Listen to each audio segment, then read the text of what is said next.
खबरें जो आपको सीधे जोड़ती हैं हमसे, जिनका आपकी जिंदगी पर होता है सीधा असर।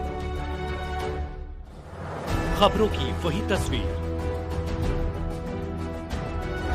बिना बदले बिना डरे, जज्बा सच का लिए, सच दिखाते हैं। चेयरमैन प्रत्याशी ने ग्रीन सिटी एवं क्लीन सिटी बनाने का लिया संकल्प, आशीष गुप्ता बलिया। भारतीय जनता पार्टी के चेयरमैन प्रत्याशी आशीष गुप्ता के नेतृत्व में आज दिनांक 10 अप्रैल 2023 को जनता से जनसंपर्क किया। चेयरमैन प्रत्याशी आशीष गुप्ता ने बताया कि हमारा प्रयास ग्रीन सिटी, क्लीन सिटी और ददरी मेला की अपनी जमीन, हिंदू भाई बहनों के लिए पवित्र घाट का निर्माण, धोबी बंधुओं के लिए अपनी घाट निर्माण करने का संकल्प लिया और साथ ही साथ नगर की समस्याओं को बहुत जल्दी निदान करने का वादा किया है। और उन्होंने यह भी बताया कि भारतीय जनता पार्टी के योजनाओं को जन जन तक पहुंचाने का काम करेंगे, जिससे कि पार्टी और मजबूत हो सके। कहने से ज्यादा करने में मैं विश्वास रखता हूं, इसलिए अगर बलिया की जनता ने मुझे मौका दिया, पार्टी ने मुझे मौका दिया, तो निश्चित रूप से ये सारी समस्याओं का समाधान तत्काल किया जाएगा। इसमें कोई विलम्ब नहीं होने वाला। आशीष गुप्ता, व्यापारी युवा नेता। जी नगर निकाय की चुनाव सरगर्मी बहुत तेज हो गई है। तमाम लोग दवादरी में लगे हैं, आचार संहिता भी लागू हो गई है। जी हम जानना चाहते हैं, आप भी सुनने में, आप भी चुनाव मैदान में उतरे हुए हैं। जी। क्या एजेंडा है, किस मुद्दे के तहत आप चुनाव में उतरे हुए हैं, क्या लोगों को बताना चाहेंगे? सर्वप्रथम तो मैं आपको बता दूं, मैं एक सामाजिक कार्यकर्ता भी हूं और दूसरा नंबर व्यवसायी भी हूं।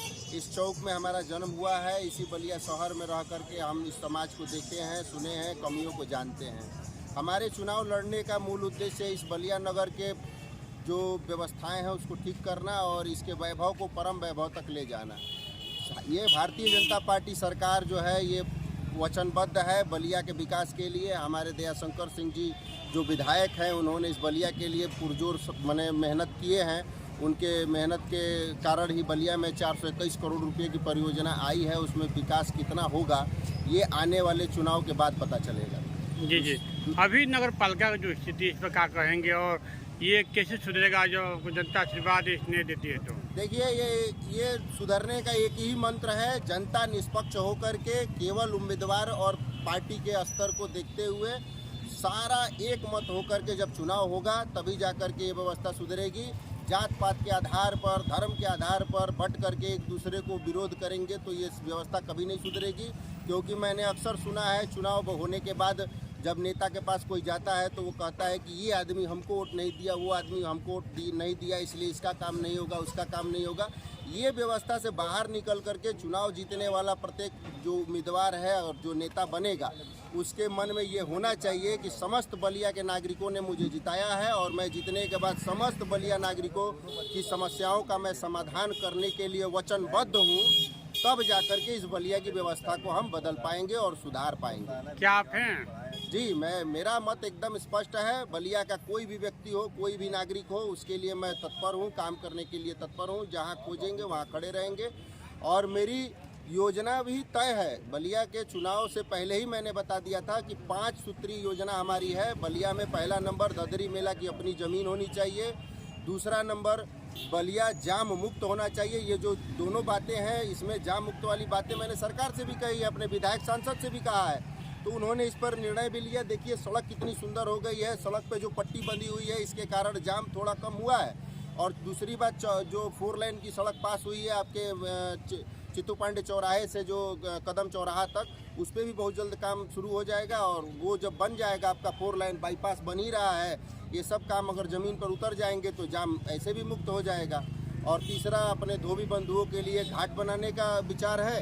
और चौथा, हमारे हिंदू भाइयों बहनों के लिए एक सुरक्षित का मतलब होता है बाकायदे उनको सुरक्षा मिले। वहाँ नहाने के लिए कोई 10 साल का भी बच्चा अपने से चला जाए तो उसकी सुरक्षा तय होनी चाहिए। ऐसा नहीं कि हमारे घर से बिना बताए बच्चा चला गया और बाढ़ में डूब के मर जाए तो उसकी जिम्मेदारी कौन लेगा? ये भी तय करना पड़ेगा कि उसकी जिम्मेदारी लेगा कौन। क्योंकि बलिया गंगा नदी के किनारे सटा हुआ एक धाम है, ये एक शहर ही नहीं है, एक धाम है। यहाँ पर ददरी मेले की शुरुआत में जो कार्तिक पूर्णिमा का स्नान होता है, उसमें लाखों लोग बलिया में आते हैं स्नान करने के लिए। यहाँ कम से कम बीसों घाट है, लेकिन कोई सरकारी व्यक्ति ये बता दे कि इस घाट पे सुरक्षा है, आप यहाँ जाकर नहाइए, नहीं बता पाएंगे। तो इसको तय करना है।